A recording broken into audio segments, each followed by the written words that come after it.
ఏపీలో సంచలనం సృష్టించిన తుని బాలికపై అత్యాచారం చేసిన నిందితుడు చెరువులో శవమై తేలాడు. నిన్న అదుపులోకి తీసుకున్న పోలీసులు మెజిస్ట్రేట్ ముందు హాజరుపరిచేందుకు వాహనంలో తరలిస్తుండగా మార్గం మధ్యలో టాయిలెట్ కు వెళ్లాలని నిందితుడు చెప్పాడు. దాంతో తుని కోమటి చెరువు సమీపంలో ఆపారు. పోలీసుల కళ్లు కప్పి నారాయణరావు చెరువులోకి దూకాడు. వెంటనే అలర్ట్ అయిన పోలీసులు గజ ఈతగాళ్లను రప్పించారు. స్థానిక జాలర్లకు సమాచారం ఇచ్చారు. ఉదయం వరకు గాలించిన ఫలితం లేకుండా పోయింది. చెరువులో మునిగి నారాయణరావు చనిపోయాడు. డెడ్ బాడీని వెలికి తీసిన పోలీసులు అతడి కుటుంబ సభ్యులకు సమాచారం ఇచ్చారు. పంచనామా తర్వాత మృతదేహాన్ని తుని ఆసుపత్రికి పోస్టుమార్టం కోసం తరలించారు. తునిలోని కొండవారిపేటకు చెందిన నారాయణరావు ఇంటి ఎదురుగానే ఉంటోంది మైనర్ బాలిక ఇల్లు. ఆ పాపకు బాలికకు తండ్రి లేడు. గురుకుల పాఠశాలలో 8వ తరగతి చదువుతోంది. బాలికకు మాయమాటలు చెప్పి గురుకుల పాఠశాల నుంచి కొంతకాలంగా నారాయణరావు బయటకు తీసుకెళ్లాడు. పాపకు బ్లడ్ ఇన్ఫెక్షన్ ఉందని ఇంజెక్షన్ చేయించాలని ఇప్పటివరకు 3 సార్లు స్కూల్ నుంచి తీసుకువెళ్లాడు. అడిగితే తాను పాపకు తాతవుతానని చెప్పేవాడు. మొన్న కూడా ఇదే విధంగా పాపను తీసుకుని నారాయణరావు వెళ్లాడు. తొండంగి సమీపంలోని పొలాల దగ్గరికి తీసుకువెళ్లిన క్రమంలో అక్కడే ఉన్న స్థానిక యువకులు నిలదీశారు. వీడియో తీస్తూ ఉంటే ఉల్టా బెదిరించాడు. తాను మాజీ కౌన్సిలర్ అని దబాయించాడు. వెంటనే ఆ వీడియోలను సోషల్ మీడియాలో అప్లోడ్ చేశారు. ఆ దృశ్యాలు సంచలనం కావడంతో నారాయణరావు వీపు విమానం మోత మోగించారు గ్రామస్తులు.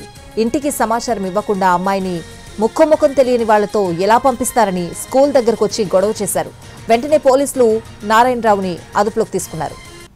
ఏపీలో సంచలనం సృష్టించిన తుని బాలికపై అత్యాచారం చేసిన నిందితుడు చెరువులో శవమై తేలాడు. నిన్న అదుపులోకి తీసుకున్న పోలీసులు మెజిస్ట్రేట్ ముందు హాజరుపరిచేందుకు వాహనంలో తరలిస్తూ ఉండగా మార్గం మధ్యలో టాయిలెట్ కు వెళ్లాలని నిందితుడు చెప్పాడు. దాంతో తుని కోమటి చెరువు సమీపంలో ఆపారు. అయితే ప్రస్తుతం అతని మృతదేహం లభ్యమైనట్లు తెలుస్తోంది. ఇదే అంశానికి సంబంధించిన ఓవరాల్ అప్డేట్స్ అడిగి తెలుసుకుందాం. మా ప్రతినిధి సాయి సుధీర్ లైవ్ లో ఉన్నారు. సుధీర్, స్వాతి, సంచలనం సృష్టించిన తుని మైనర్ బాలికపై అత్యాచారం కేసులో నిందితుడు నారాయణరావు పోలీసుల నుంచి తప్పించుకుని తుని కోమటి చెరువులో దూకినట్టుగా పోలీసులు చెప్తున్నారు.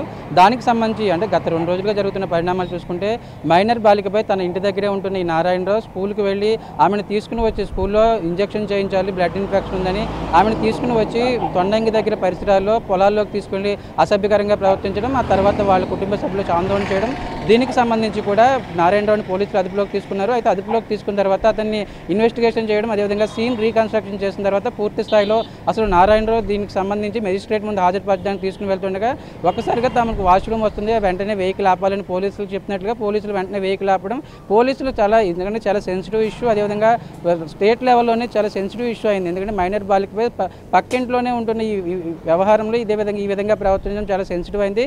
దీనికి సంబంధించి పోలీసులు భద్రతను తప్పించుకుని నారాయణరావు దగ్గరలో ఉన్న దాదాపు ఈ కోమటి చెరువుకి అదేవిధంగా పోలీసులు వెహికల్ ఆపిన దానికి సంబంధించి దాదాపు 500 మీటర్స్ దూరం మాత్రమే ఉంటుందని తెలుస్తుంది. దానికి సంబంధించి వెంటనే ఆయనకు చెరువులో దూకినట్లుగా పోలీసులు ప్రాథమికంగా చెప్తున్నారు.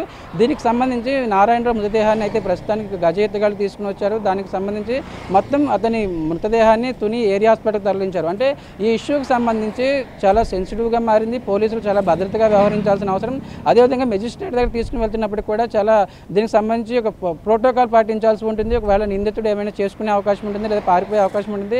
కానీ మొత్తం ఎపిసోడ్కి సంబంధించి పోలీసులు ఒక వివరణ ఇవ్వాల్సి ఉంటుంది. నారాయణరావు ఏ విధంగా తప్పించుకున్నాడు, అదేవిధంగా ఒకవేళ అతను కిందకి కనుక దిగితే దానికి సంబంధించి ఎస్కార్ట్ ఉంటుంది, అదేవిధంగా అతను బయటికి ఎక్కడికి వెళ్లకుండా కేవలం దిగిన పని మాత్రమే చేసుకుని వచ్చేలా ప్రొటెక్షన్ కనిపించాల్సి ఉంటుంది. కానీ అతను కోమటి చెరువు దాదాపు 500 మీటర్స్ డిస్టెన్స్లో ఉన్న కోమటి చెరువు దగ్గరికి ఏ విధంగా వెళ్ళాడని పోలీసులు వివరణ ఇవ్వాల్సి ఉంటుంది.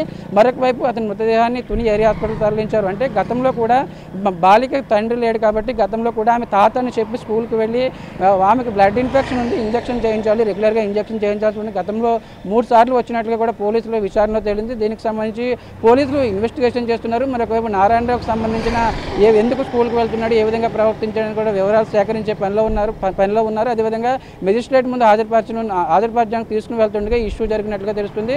ప్రస్తుతానికైతే నారాయణరావు కుటుంబ సభ్యులు తుని ఏరియా హాస్పిటల్కి వస్తున్నారు.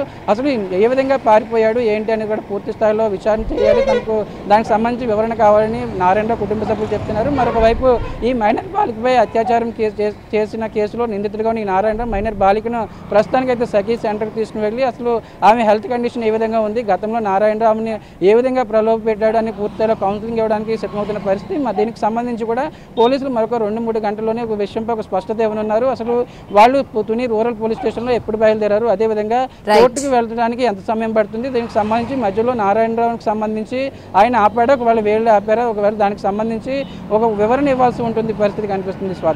Right Sudheer, thanks for the updates.